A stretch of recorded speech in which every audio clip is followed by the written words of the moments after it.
ہم اپنا آج کا سبق شروع کرتے ہیں۔ اعوذ باللہ من الشیطان الرجیم، بسم اللہ الرحمن الرحیم۔ وآتوا اور دو، وآتوا اور دو، النساء عورتوں کو، وآتوا النساء اور دو عورتوں کو، صدقاتہن صدقات حق مہر، ہن ان کے، وآتوا النساء صدقاتہن اور دو عورتوں کو ان کے حق مہر، نحلہ خوشی سے، خوش دلی کے ساتھ، وآتوا النساء صدقاتہن نحلہ عورتوں کو ان کے حق مہر خوش دلی سے دو ادا کرو۔ فَإِن پس اگر طبنا وہ چھوڑ دیں، لکم تمہارے لیے، عن شیئن کچھ حصہ، منہ اس میں سے، نفسن اپنی خوشی سے، فَإِن طِبْنَ لَكُمْ عَنْ شَيْءٍ مِّنْهُ نَفْسًا پس اگر وہ اپنی خوشی سے اس کا کچھ حصہ چھوڑ دیں تمہارے لیے، یا اس میں سے کچھ چھوڑ دیں اپنی خوشی سے تمہارے لیے، فَكُلُوهُ تو تم کھا سکتے ہو اس کو، ہنیئا مریئا خوشی خوشی اور اطمینان سے، فَكُلُوهُ ہنیئا مریئا تو پھر بخوشی تم اس کو کھا سکتے ہو، حاصل کر سکتے ہو۔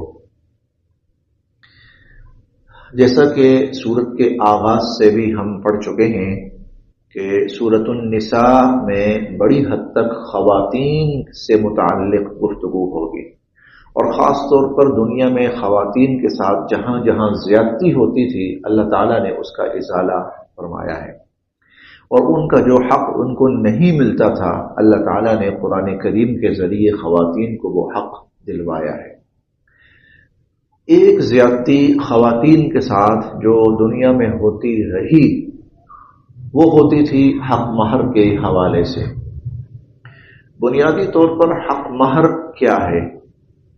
نکاح کے موقع پر اللہ تعالیٰ عورت کو دو حق دیتے ہیں، نکاح کے موقع پر اللہ تعالیٰ عورت کو دو حق عطا فرماتے ہیں۔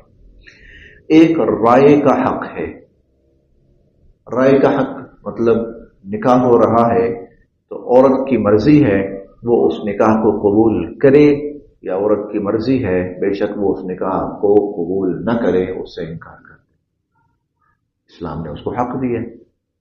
عورت اپنی مرضی کی مالک ہے، جب تک عورت قبول نہیں کرے گی تب تک وہ نکاح نہیں ہوگا۔ اگر وہ قبول کر لیتی ہے، بھلے سے اس کا دل نہیں چاہ رہا تھا لیکن کسی بھی وجہ سے مصلحت کے تحت کسی کی عزت کی خاطر اگر اس نے کر لیا نا تو پھر نکاح ہو گیا، لیکن اگر وہ صراحتاً کہہ دے مجھے قبول نہیں ہے تو وہ نکاح منعقد نہیں ہوگا۔ تو ایک ہے رائے کا حق، دوسرا ہے ملکیت کا حق۔ ملکیت کا حق اسلام اس موقع پر عورت کو مال کا مالک بناتا ہے۔ اس سے پہلے عموماً یہ ہوتا ہے کہ عورت مالک نہیں ہوتی، زیادہ تر والدین مالک ہوتے ہیں، والد، والدہ، بڑا بھائی، دادا، چچا، اس طرح۔ لیکن اب جب نکاح ہو رہا ہے تو اسلام باقاعدہ عورت کو مالک بنا رہا ہے، چنانچہ وہ جو ملکیت کا حق ہے اسلام نے وہ حق مہر کی شکل میں رکھا ہے۔ تو یہ ظاہر ہے عورت کا حق ہے، عورت کا حق ہے۔ اب یہاں دو باتیں سمجھنے کی ہیں۔ ایک تو یہ ہے کہ چونکہ اسلام عورت کو مالک بنا رہا ہے، ملکیت دے رہا ہے، سمجھانے کے لیے یوں بھی سمجھ سکتے ہیں آپ کہ اسلام عورت کا اکاؤنٹ کھلوا رہا ہے کہ لو جی آج سے اس کا اکاؤنٹ کھل رہا ہے، لہذا پھر اس موقع پر مناسب ایک معقول رقم وہ عورت کو دینی چاہیے کہ جس سے ملکیت کا پتہ بھی چلے، ملکیت کا۔ اسی لیے آپ اسلام کا ابتدائی دور دیکھیں، جب زیادہ خوشحالی نہیں تھی، تنگ دستی تھی، غربت، فقر و فاقہ تھا، اس وقت جو حق مہر تھے وہ آج کے ہزاروں نہیں لاکھوں میں تھے. آج کے حساب سے ہزاروں میں نہیں تھے، لاکھوں میں تھے. 500 درہم نارملی ہوتا تھا، 500 درہم.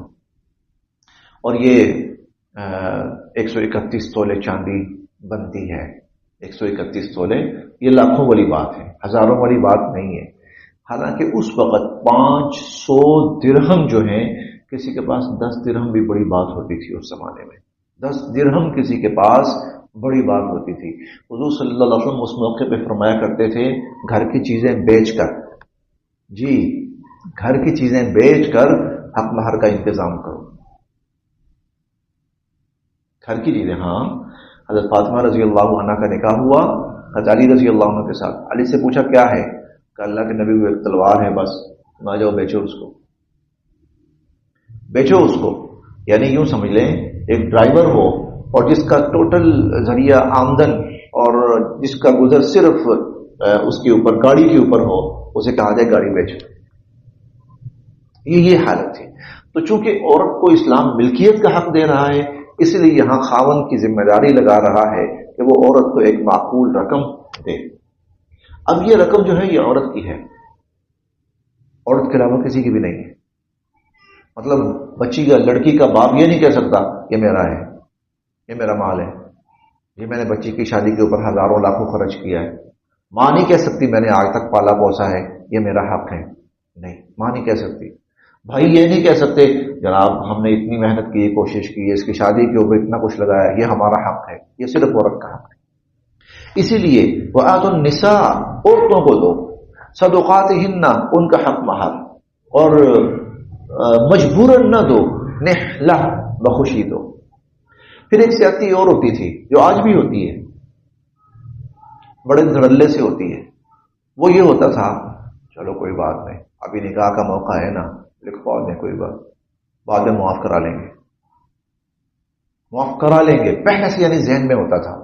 اور پھر عورت کو اس طرح مجبور کیا جاتا تھا کہ وہ مجبور ہو جاتی تھی معاف کرنے پر. تو اللہ تعالیٰ نے اس کی تربیت فرمائی. اگر وہ بخوشی فَإِن طِبْنَ لَكُمْ عَنْ شَيْءٍ، بخوشی اس میں سے تمہیں کچھ چھوڑ دے، واپس کر دے، فَكُلُوهُ هَنِيئًا مَرِيئًا، تو پھر تم مزے سے کھاؤ، لو اس کو. میں نے ایک نکاح پڑھایا، مطلب آج بھی وہ جاہلیت موجود ہے. ابھی خیر نکاح تو نہیں ہوا تھا، نکاح فارم پر ہو رہا تھا. چلو یہ 2-4 دن پہلے نکاح فارم فل کر لیتے ہیں تاکہ ٹائم بچ جائے. میں جب نکاح فارم پر کر رہا تھا تو حق مہر کی باری آئی. تو حق مہر وہ شرعی چلے، میں نے کہا بھائی شرعی، بہرحال یہ کوئی لمٹ نہیں ہے شرعی کی. آپ 2-4 لاکھ، 2-4 کروڑ، 2-4 ارب بھی لکھوائیں وہ سب شرعی ہے. اچھا. تو کہنے لگے اچھا، ایک کہنے لگا 10,000 ہے، دوسرا کہتا ہے یار 10,000 بہت زیادہ ہے. 10,000 لڑکا کہنے لگا 10,000 بہت زیادہ ہے. تو پھر کہنے لگا چلو خیر ہے، لکھ دو، معاف کرا لیں گے بعد. یہ جملہ مجھے آج تک یاد ہے. یہ پہلی چھوڑ کے دوسری گلی یہاں پر ابھی فارم فل ہو رہا تھا. وہ کہتا خیر ٹھیک ہے لکھ دو یار، معاف کرا لیں گے. فَإِن طِبْنَ لَكُمْ، یہ جاہلیت کے زمانے میں ظلم ہوتا تھا. فَإِن طِبْنَ لَكُمْ عَنْ شَيْءٍ مِّنْهُ نَفْسًا، اگر عورت بخوشی تمہیں کچھ چھوڑ دے اس میں سے، فَكُلُوهُ هَنِيئًا مَرِيئًا، تو اس کو بخوشی تم کھا سکتے ہو. وَلَا، اور نہ، تُؤْتُوا دو، وَلَا تُؤْتُوا اور نہ دو، السُّفَهَاء، سفہاء جمع ہے سفیہ کی، بے وقوف، اور نہ دو بے وقوفوں کو، کم عقلوں کو، ناسمجھوں کو. کم عقلوں کو، ناسمجھوں کو نہ دو، اموالکم، اپنے مال.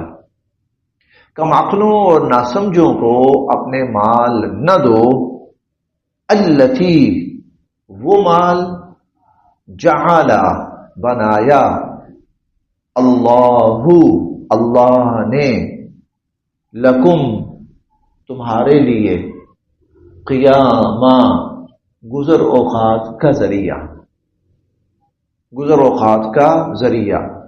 مالی اشیاء کا ذریعہ، مالی ضرورتوں کے پورے کرنے کا ذریعہ۔ وَلَا تُؤْتُوا السُّفَهَاءَ، کم عقلوں کو، ناسمجھوں کو نہ دو، اموالکم اپنا مال، التی جعل اللہ لکم قیاما، وہ مال جس کو اللہ نے تمہارے گزارے کا سبب اور ذریعہ بنایا، وارزقوہم، اور ان کو کھلاتے رہو، فیہا، اس میں سے، وارزقوہم فیہا، ان کو اس میں سے کھلاتے رہو، وقسوہم، اور ان کو اس میں سے پہناتے رہو، وقولوا، اور کہو، لہم، ان سے، قولا معروفا، معقول اور مناسب بات، اور ان کو معقول اور مناسب بات کہتے رہو۔ یہ ناسمجھ اور کم عقل کس کو کہا گیا کہ ان کو مال نہ دو؟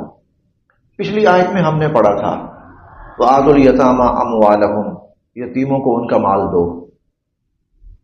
اب اس میں اللہ تعالیٰ کی طرف سے اتنی سختی تھی کہ صحابہ کرام جان چھڑانے لگے، بھائی دو ان کو۔ اب آگے کئی یتیم ایسے ہوتے تھے جو ابھی نہ سمجھیں، ان کے ہاتھ لگا انہیں 4 دن میں اڑا دینا ہے۔ مال تو بڑے کام کی چیز ہے، مال بہرحال دنیا کے اندر بہت سی ایسی چیزیں ہیں کہ جن کا دار و مدار مال کے اوپر ہے، تو وہ اڑا دیتے، ختم کر دیتے۔ تو اللہ رب العزت نے پھر فرمایا دینا ضرور ہے، لیکن ایسے بھی نہیں ہے کہ ابھی وہ ناسمجھ ہیں، انہیں کوئی عقل سمجھ نہیں ہے، فہم و دراست نہیں ہے، ان کو پکڑا دیا ایسے تو ضائع کر دیں گے۔ لہذا کیا کرو، وَلَا تُؤْتُوا السُّفَهَاءَ، نہ دو ابھی ناسمجھوں کو، کم عقلوں کو، اموالکم اپنے مال، التی، وہ مال، جعل اللہ لکم قیاما، جو اللہ تعالیٰ نے جس کو تمہارے لیے ذریعہ بنایا ہے گزر اوقات کا، تمہاری مادی ضروریات کی پورا ہونے کا ذریعہ بنایا ہے ان کو، وارزقوہم فیہا، ہاں اس میں سے ان کو کھلاتے رہو، وقسوہم، اور ان کو پہناتے رہو، یعنی ان کی ضروریات پوری کرتے رہو، وقولوا لہم قولا معروفا، اور ان سے معقول بات کہتے رہو۔ معقول بات کا مطلب کیا ہے کہ ان کو تھوڑا سا اطمینان دلاتے رہو، ہاں ہاں دیں گے آپ کو، بالکل ضرور، کیوں نہیں، آپ پڑھ لینا ابھی تھوڑا سا، پڑھائی ختم ہو جائے، یا آپ جب فلاں کام شروع کریں گے تو آپ کی امانت دے دیں گے، اس طرح۔ تو ان کو یعنی وقت طور پر سمجھاتے رہو۔ وابتلوا، اور آزماتے رہو، الیتاما، یتیموں کو، وابتلوا الیتاما، یتیموں کو آزماتے رہو، حتی، یہاں تک کہ، اذا، جب، بلغوا، وہ پہنچ جائیں، النکاح، نکاح کی عمر کو۔ وابتلوا الیتاما، اور یتیموں کو آزماتے رہو، حتی اذا بلغوا النکاح، یہاں تک کہ وہ نکاح کی عمر کو پہنچ جائیں۔ فَإِن، پس اگر، آنستم، تم محسوس کرو، منہم، ان میں، رشدن، سمجھ بوجھ، فَإِنْ آنَسْتُمْ مِنْهُمْ رُشْدًا، پس اگر تم ان میں سمجھ بوجھ محسوس کرو، فَادْفَعُوا، تو پھر دے دو، إِلَيْهِمْ، ان کو، أَمْوَالَهُمْ، ان کے مال۔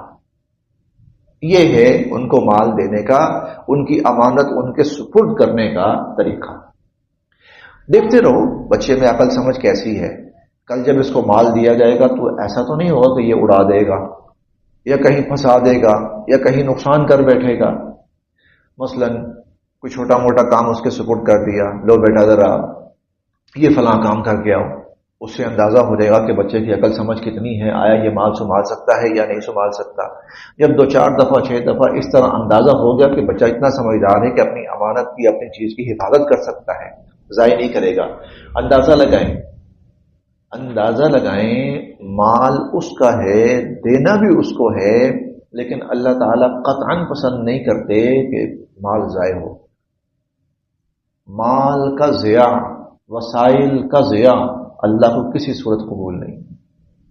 اس لیے جو پہلی آیت ہے نا، ناسمجھوں کو مال ان کے حوالے نہ کرو، یہ بے شک یہاں پر یتیم کے حوالے سے بات چل رہی ہے، لیکن صرف یتیم مخصوص نہیں ہے، بلکہ کسی بھی ایسے شخص کے سپرد مال کرنا جس کے بارے میں یہ یقین ہو کہ یہ اڑا دے گا، ضائع کر دے گا، یہ کہیں گما بیٹھے گا، نقصان کر بیٹھے گا، اللہ تعالیٰ نے منع فرمایا ایمان والوں کو۔ ایمان والوں کو منع فرمایا ہے مال اس کے سپرد نہیں کرنا، بھلے سے تمہیں اس مال سے کوئی فرق نہ پڑے۔ مثلاً ایک ارب پتی بندہ ہے اور وہ اپنے بچے کو 2-4 کروڑ دے دیتا ہے، اس ارب پتی کو فرق نہیں پڑے گا 2-4 کروڑ سے، لیکن وہ بچہ نہ سمجھے وہ مال ایسے ہی اڑا دے گا غلط جگہوں پر، تو اللہ تعالیٰ نے اس امیر کبیر انسان کو بھی منع کیا ہے، ابھی نہ سمجھ ہے نا، ابھی نہیں دینا مال۔ حالانکہ یہ مال یتیموں کا جو مال ہے ہی ان کا ہے، دینا ہی ان کو ہے، لیکن اللہ تعالیٰ فرماتے اس وقت تک نہیں دینا جب تک کہ ان کو مال کے استعمال کا سلیقہ نہیں آ جاتا۔ مال ضائع نہ کریں، وسائل ضائع نہ کریں۔ وابتلوا الیتامی، تو یتیموں کو آزماتے رہو، حتی اذا بلغوا النکاح، یہاں تک کہ وہ نکاح کی عمر کو پہنچ جائیں۔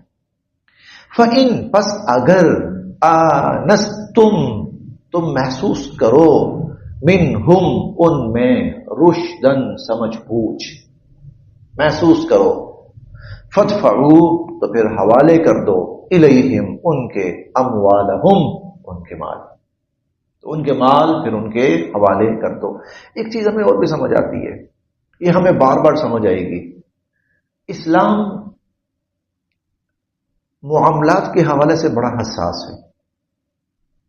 مالی معاملہ ہے نا، یتیموں کو ان کا مال دینا ہے، اسلام کتنا حساس ہے کہ معاملہ جو ہے خوش اسلوبی کے ساتھ، حالانکہ جو بیچارہ اوپر ذمہ دار ہے وہ تو پریشانی میں پڑا ہوا ہے، بھائی کب تک میں انتظار کروں؟ اس بچے کی عمر 7 سال ہے، اس کو سمجھ آتے آتے کم سے کم بھی کوئی 17-18 سال تک کم سے کم بھی ہم لگا لیں، اس سے پہلے تو ممکن نہیں ہے، 10 سال تک میں نے یہ ذمہ داری نبھانی۔ اسلام کہتا ہے ہم نے سورج شروع یہاں سے کی، یا ایھا الناس اتقوا ربکم، اپنے رب سے ڈرنا ہے۔ یہ دیکھیں یہ سورت یہاں سے کیوں شروع ہوئی ہے؟ آپ کو اس پوری سورت میں یہ بات سمجھ میں آئے گی، اپنے رب سے ڈرو۔ بے شک یہ وہ جگہ ہیں جہاں تم ہینکی پھینکی کر سکتے ہو، یہاں تم ہاتھ مار سکتے ہو، گڑبڑ کر سکتے ہو۔ اور ابھی جو ہم آیت پڑھ رہے ہیں اس کا آخری جملہ سنیے، پڑھیے گا، کر سکتے ہو، اس لیے شروع یہاں سے کیا، جہاں دنیا کا کوئی قانون نہیں پکڑ سکتا وہاں اللہ پکڑ سکتا ہے۔ تو اسی لیے فَإِنْ آنَسْتُم مِّنْهُمْ رُشْدًا، اگر تم ان میں سمجھ بوجھ محسوس کرو، فَادْفَعُوا إِلَيْهِمْ أَمْوَالَهُمْ، تو ان کے مال ان کے سپرد کرو۔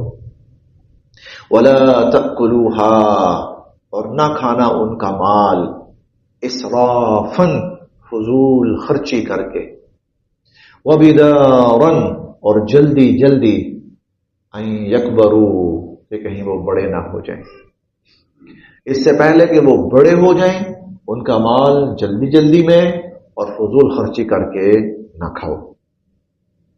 ومن کان، اور جو ہو، غنیًا، مالدار، فلیستعفف، وہ تو بچے، وہ اپنے آپ کو بچائے۔ ومن کان، اور جو ہو، فقیراً، فقیر، محتاج، غریب، فلیأکل، تو وہ کھا سکتا ہے، بالمعروف، بقدر ضرورت۔ ومن کان غنیًا، جو مالدار ہو، فلیستعفف، وہ تو اپنے آپ کو بچائے۔ ومن کان فقیراً، اور جو غریب محتاج ہو، فلیأکل بالمعروف، وہ دستور کے مطابق کھا سکتا ہے۔ اس کا مطلب یہ ہے کہ کوئی ذمہ دار ہے یتیم کا، سرپرست ہے اس کا، گارڈین ہے اس کا، اگر وہ صاحب حیثیت ہے نا تو اسے کوئی حق نہیں ہے کہ اس فقیر یتیم کے مال میں سے ذرا بھی کھائے، اپنی طرف سے خرچ کرے اس پر، بالکل اس میں سے کچھ نہ کھائے، وہ تو اپنے آپ کو بچائے۔ لیکن اگر کوئی غریب ایسا ہے کہ اس کے اتنے وسائل نہیں ہیں کہ وہ اپنی جیب سے اس پہ خرچ کرے، اس کے اتنے وسائل نہیں ہیں، تو اس کے لیے پھر یہ ہے بقدر ضرورت وہ خود اور اس بچے کے اوپر خرچ کرے۔ وہ بات پھر وہاں پہ آئے گی، یا ایھا الناس اتقوا ربکم الذی خلقکم۔ فَإِذَا دَفَعْتُمْ، پھر جب تم حوالے کرو، فَإِذَا دَفَعْتُمْ، پھر جب تم حوالے کرو، الیہم، ان کے، اموالہم، ان کے مال، پھر جب تم ان کے مال ان کے حوالے کرو، فَأَشْهِدُوا، تو گواہ بنا لو، علیہم، ان پر، تو ان پر گواہ بنا لو، وکفا اور کافی ہے، باللہ اللہ حسیبا حساب لینے والا، اور حساب لینے کے لیے اللہ ہی کافی ہے۔ یعنی وہ تمام باتیں جہاں قانون گرفت نہیں کر سکتا، جہاں قانون کی گرفت نہیں پہنچ سکتی، انسان اس کی آڑ میں فائدہ حاصل کرنے کی کوشش کرتا ہے۔ تو اللہ پاک کہہ رہے ہیں کہ قانون کی گرفت وہاں تک ہو یا نہ ہو، اللہ کی نظر، اللہ کا علم، اللہ کا حساب وہ تو ہر جگہ کافی ہے، لہذا وکفا باللہ حسیبا۔ جب آخرت میں حساب ہونا ہے نا، تو اس حساب کتاب کے لیے اللہ اکیلا ہی کافی ہے۔ اللہ ہم سب کی حفاظت فرمائے۔ یہ زندگی بڑی احتیاط کے ساتھ گزارنے کی ہے۔ اچھا، اس احتیاط کے ساتھ جو گزارنا ہے نا، اسی کو تقویٰ کہا جاتا ہے۔ تقویٰ اور کچھ نہیں ہے، احتیاط کے ساتھ گزارنا اسی کو، کیونکہ کل قیامت کے دن اللہ کے سامنے پیش ہونا ہے بھائی، اور حساب کتاب کا مرحلہ ہونا ہے۔ ہم نے بڑا لائٹ سا لیا ہوا، بڑا ایزی لیا ہوا اللہ کو۔ ہمارے ذہن میں شاید یہ ہے کہ چلے گا سب، جی کوئی ادھر سے پکڑ کے لے جائے گا، کوئی ادھر سے پکڑ کے لے جائے گا، ارے نہیں، وہاں سب کو اپنی پڑی ہوگی، میں بچ جاؤں۔